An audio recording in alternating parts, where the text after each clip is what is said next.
And the revenue collected by KRA falls short of even the 3 trillion shilling mark.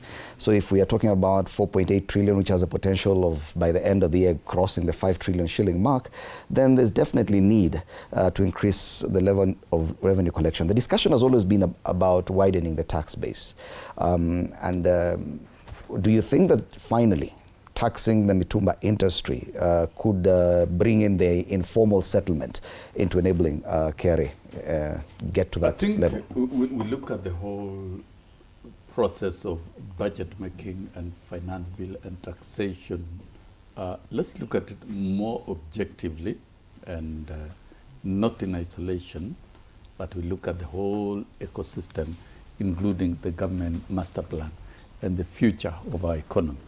We are a middle-income country, and we are striving to the first world.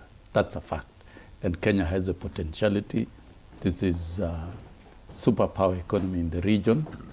The Kenya National Bureau of Statistics places it now, we are third in the sub-Saharan after South Africa and Nigeria. That's good news, and there are all potentialities. Now, the budget, the 4.8 trillion, if you look at the MTPF planning, the budget of the country will keep growing, and sooner we will cross the 5 trillion mark. And all those resources must be raised domestically and raised in a manner that does not stifle the citizens' ability to access goods and services, while at the same time, the tax regime should promote the manufacturing sector of the economy. That's a fact. If you look at the Kenya Kwanza administration plan, it is tailored to promote domestic manufacturing. And that is why even when such questions come in, when such taxes come in, Kenyans should ask very hard questions, and we should think out of the box. The Kenyan economy was destroyed through importation of counterfeit goods during Moi era, and it has persisted over time. There are cartels who make money out of it. Cheap sugar destroyed the sugarcane industry, and it destroyed our farmers. And Kenya is an agro-based economy. The backbone of the economy and most households is actually agriculture. So if you kill the sugarcane, then you are simply taking poverty to the doorsteps of sugarcane farmers. Cheap maize imports destroyed the maize industry. Even milk, we started importing milk to kill the dairy industries. KCC, which was a Kenya farmers-owned cooperative to process and protect the dairy industry, was undermined by private investors. And so the industry, even up to now, is still limping. The cotton farmers, Kenya was a cotton agro-based country. And we had many domestic manufacturing in the textile industry, Kikomi, Rivertex. Those were domestic.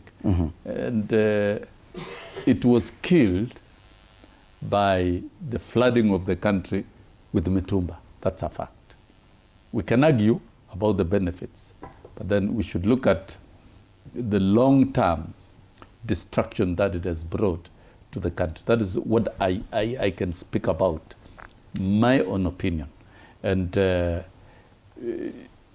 if we're talking about being a free and independent country, we must be able to generate our own raw materials, manufacture our own goods, including textiles, that Kenyans can still access. And so some of these counterfeit goods from outside undermine domestic growth.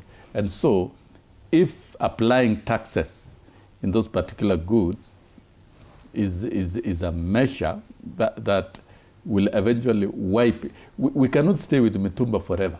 We can't. But we've seen previous attempts to control mitumba. They've never worked. No, do you feel that this one now will be able to do that? It has to be done in a manner that is good for the country. And that which, if we have to phase it out, it will be phased out.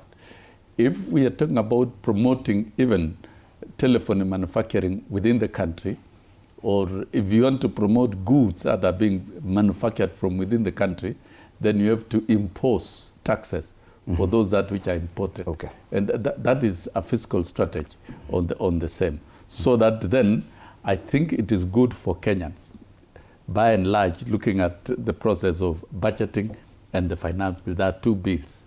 There is the appropriation bill, which is a budget, and that has gone through a rigorous process from August last year, when the State Departments met, the working parties within the ministries, and the proposals in October, and it has gone through all that rigorous process, and now it's projected, it is no doubt, it is going to be 4.8 trillion.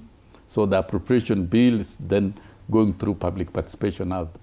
Parliament is on recess to do the same, and they will conclude that process in June. But then, to make it work, you need the finance bill. Yes.